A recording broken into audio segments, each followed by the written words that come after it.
We got some seriously good news today for Tesla stock. Let me explain the first story. Remember when Elon said it looks like we have no choice but to file a defamation lawsuit against the Anti-Defamation League? Oh, the irony. And it would have been a $22 billion lawsuit. Well, ADL has just resumed advertising on X. Previously, Elon said US advertising revenue is still down 60% primarily due to pressure on advertisers by ADL. That's what advertisers tell us, so they almost succeeded in killing X/Twitter. It is really difficult to accuse Elon Musk of being an anti-Semite when the Prime Minister of Israel visits Elon Musk and Elon gives him a tour of the whole factory. This overall is really good news for Tesla stock investors because if advertisers return to Twitter, which seems like they will now, because ADL is now putting pressure on them, that means Twitter will be profitable and Elon will not need to sell Tesla stock to fund Twitter/X. Today is a great day for Tesla stock investors, but the good news does not stop here. Big and important news here. Pepsi confirms that they have gotten over 500-mile runs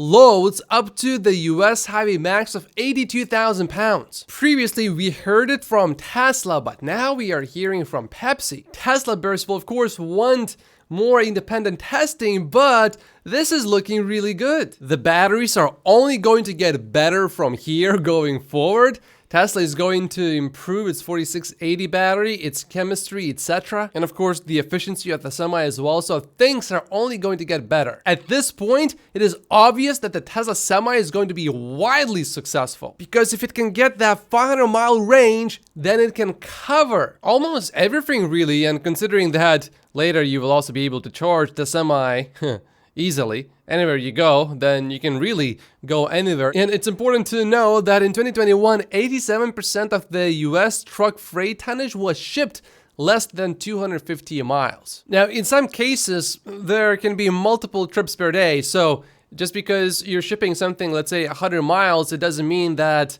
you only need to go 100 miles in one day. So that's why the 500-mile number is actually very important. So the real number that I'm really paying a lot of attention to is how many miles does an average trucker drive in a day, and that number is about 500 miles. So that's the sweet point. If we can get 500 miles today, that means we will get to 600 miles with continuous tweaks and improvements, which really makes the Semi viable in almost every case once the charging network is really built out. So this is good news and big news because this is not just Tesla saying that our semis can do 500 miles when fully loaded. This is also Pepsi saying that, and over time I think we will see other companies say the same thing as Tesla starts delivering these semis. So long term, this is very bullish. I personally think the Semi is incredibly important, which is why I actually model it separately from everything else. If you go to my Patreon and access my valuation model, you will see all of my numbers there. The Tesla Semi is going to be a very important product to Tesla, I believe. And yet, Bill Gates and Tesla Bear said that 500 miles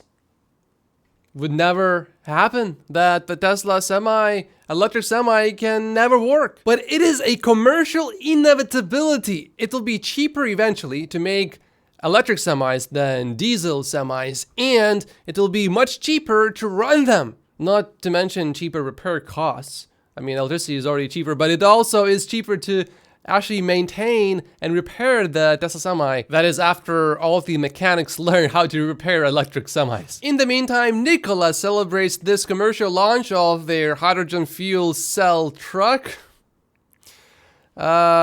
They have 223 non-binding orders for the hydrogen truck. But good luck competing with Tesla's electric semis once Tesla finishes building this Nevada factory where Tesla will mass produce the semis. It will take a little while to build this thing, but the progress is being made. There's this lawsuit update. Tesla filed court papers slamming a bid for $230 million in legal fees by the attorneys who negotiated a settlement worth up to $919 million with board members, including CEO Elon Musk. I think their fees were equal to about $10,000 an hour. Tesla says that this demonstrably unreasonable request is roughly 4 times what the lawyers should earn. All of this money will be returned directly to Tesla and not to shareholders, and generally this lawsuit basically said that the directors overpaid themselves during the years of 2017 to 2020. Interestingly, Musk and other board members meanwhile said in a separate legal brief that they support the settlement which they agreed to, but they defended their compensation, assailing the one-sided narrative presented by the shareholder attorneys when they moved for court approval of the pact. Tesla has increased the cost to upgrade the high voltage battery pack in the original Roadster to $40,000, up from $29,000. This is the first time Tesla has increased the price of the 3.0 battery pack since it was initially launched in 2015. If you adjust for inflation, really, there's no difference in price compared to 2015 and now. Of course, battery prices are supposed to go down, but this is a relatively special car and very few were made, so it's a special order basically every time. So to me, this makes sense. The person that leads the development and engineering of Tesla Semi said it is comparable with the price of other EV trucks. He also mentioned that in just the first 3 years of owning the Tesla Semi, owners will see savings of about $200,000 at fueling alone. When consumers make a purchase, they often make an emotional purchase, but when you are buying a Semi, it is not emotional at all. It's just numbers and facts, and which is the thing that is going to save me the most money is what is commonly asked before buying a Semi, and clearly the Tesla Semi will be an obvious best choice. Electric semis are inevitable. We know that Giga Texas has resumed full production, and the question now is Tesla building the rear-wheel drive Model Y in Austin or in Fremont? I think it probably makes sense to do it in Austin. If they use imported batteries from overseas, then maybe it makes more sense to do it in Fremont. But if Fremont is already maxed out and Texas still has some more space to make more vehicles, then it does make more sense to do it in Texas. Also, if the batteries are 4680 batteries, then obviously it makes sense to do it in Texas. James made some really good points here. If 22,000 cars were on the ocean and another 4,680 were just built, leftover inventory is approximately 70,000. Tesla had 1,068 locations at the end of Q2, probably 1,100 by the end of Q3. Say each location needs about 4 cars on display as demo vehicles and 8 more for test drives, 2 per model. That is 1,100 times 12, which equals 13,200. So really, inventory not sold and not being used in some way is only 56,800 or 51 cars per service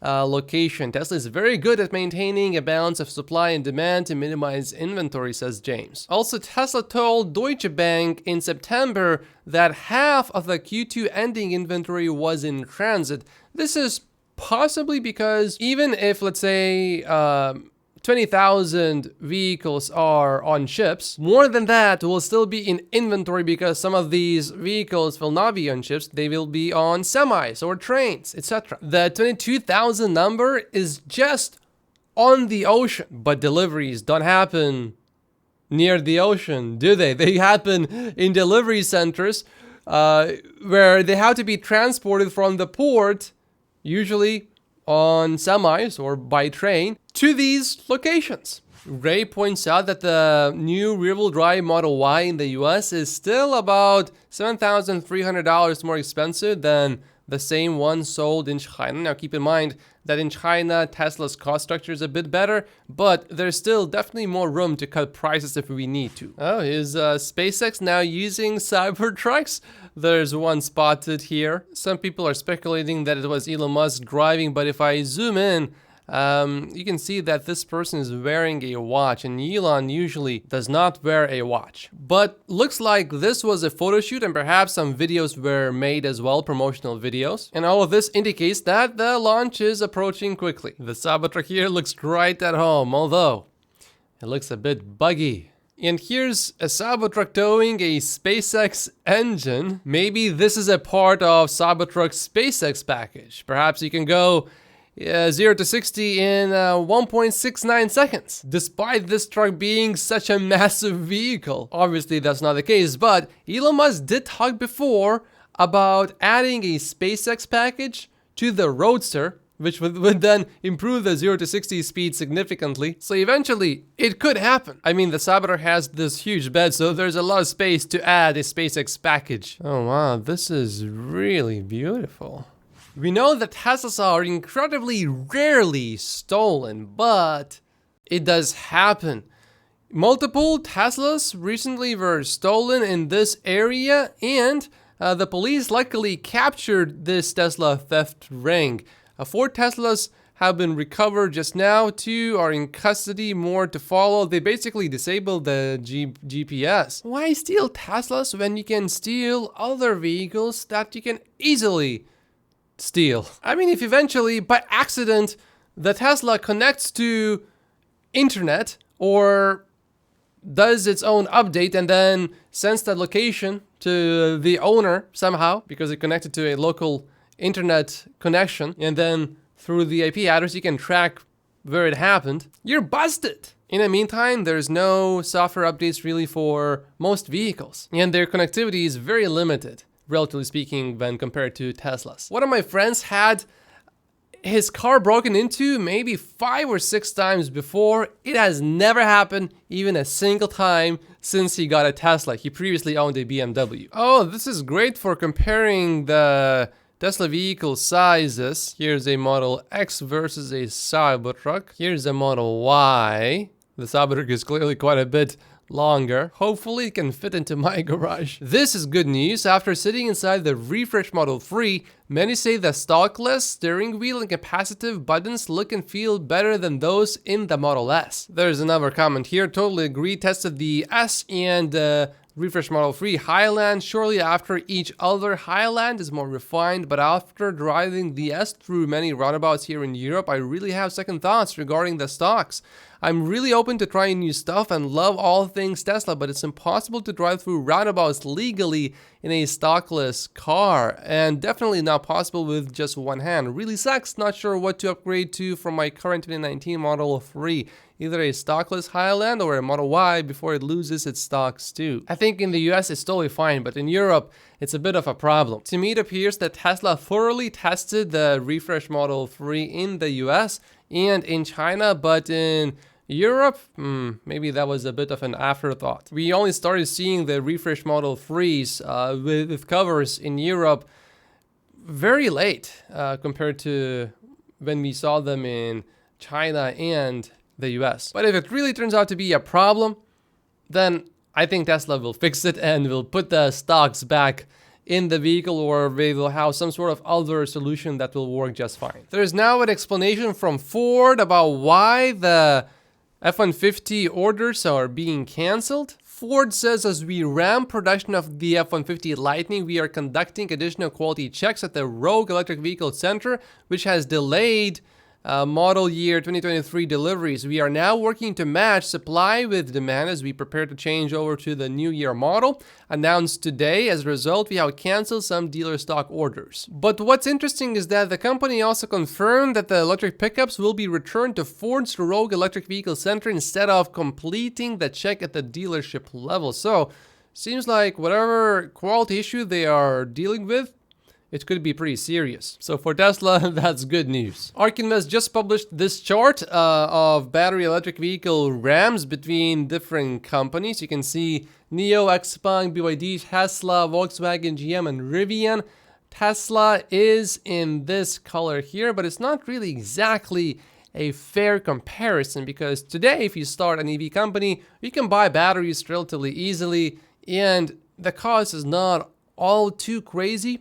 If you bought batteries 13 years ago, good luck finding enough batteries. Ford has given the UAW a new offer. Ford is offering to increase temporary workers' pay 26% to $21 an hour and raise most full-time workers' pay by more than the 20% over 4 years it previously offered. GM says it delivered a total of 20,000 EVs in the US in Q3, and they actually say they delivered over 1,100 Hummer EVs. But these are deliveries to dealers, so how many have they actually sold? Well, if you look at the inventory of the Hummer EV in dealerships, 970 are available. So no one is pretty much buying them. For comparison, Tesla sold 485,000 EVs year to date in the US, and GM sold about 56,000. And Ford's electric vehicle sales in Q3 show mixed results. The F-150 experienced a significant drop in sales, specifically a 46% decrease. Now that was partially because of the shutdown to expand their factory. But overall, their EV deliveries increased by 15% in Q3, so not bad. Ford has introduced its 2024 Lightning Flash. It starts at $70,000. It has 320 miles of range. It also has a heat pump. A lot of buttons everywhere, as well as vents. In the meantime, for many, the EV strategy sort of remains the same. Every 3 months, sketch an EV and announce that it's coming in 5 years. Elon Musk wins the 2023 IAF World Space Award at the 74th International Astronautical Congress. He will also be speaking there tomorrow. I'll see if I can access the interview. In Q3, BYD delivered 431,500 battery electric vehicles. So just a little bit under what Tesla delivered. But Jeff has a good point here, probably worth mentioning. BYD has to ship 4 cars to equal the margin of 1 Tesla. Also, not to mention that they sell in completely different price segments. This specific chart includes hybrids as well. The previous number did not include hybrids, I believe. This chart tells you everything you need to know about BYD. This is BYD Seal Sales, which is a direct competitor to Model 3. And you can see that last year it was making 14,000 sales per month. In green here is 2022, and this other color is 2023. And you can see that the sales completely collapsed once Tesla cut the prices, and they only picked up when you couldn't buy a Model 3 anymore in China because of the Model 3 refresh. Then the sales picked up. But if the sales were struggling so much already before the refresh of the Model 3, what do you think is going to happen when Tesla releases the refresh? Supposedly there's an Easter egg in one of the new videos from Tesla. People are speculating that maybe this is the $25,000 car that Tesla is working on. But I agree with Alex, it's not unusual to have a variety of partly wild design models from previous or current projects standing around the design studio. I would not put too much weight into it, but we'll see. One thing that we do know is that the car is definitely coming. Alexandra shared the latest estimates from Morgan Stanley. Pause if you like to read. Some of these are fairly bearish.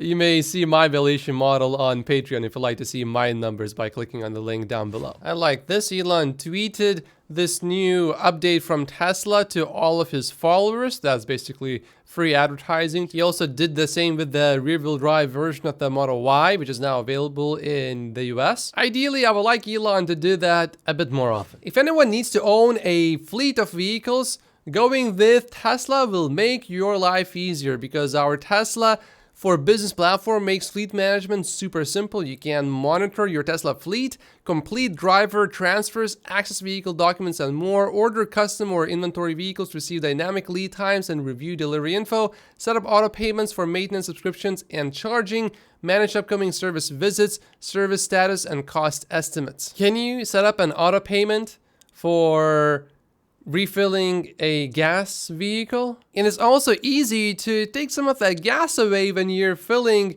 up a fleet vehicle, but it's quite a bit harder to do that with electricity. I also got quite a bit of positive feedback about this video, how to get rich as soon as possible. I didn't really think that you guys would be so interested in this, but seems like many of you are. You can see that video exclusively on Patreon. By joining my Patreon, you will get access to how much I think it is fair to pay per Tesla share each year between 2023 and 2033. If you sign up for the investor tier of support, you will also get my valuation model of Tesla stock with a 45-minute video walkthrough. And YouTube says you should watch this video next, but if you haven't finished watching that discussion with Elon Musk about the future, watch this one first. My name is Matt Poshius. Like and subscribe if you haven't yet, and I will see you in the next video. Thank you so much for watching.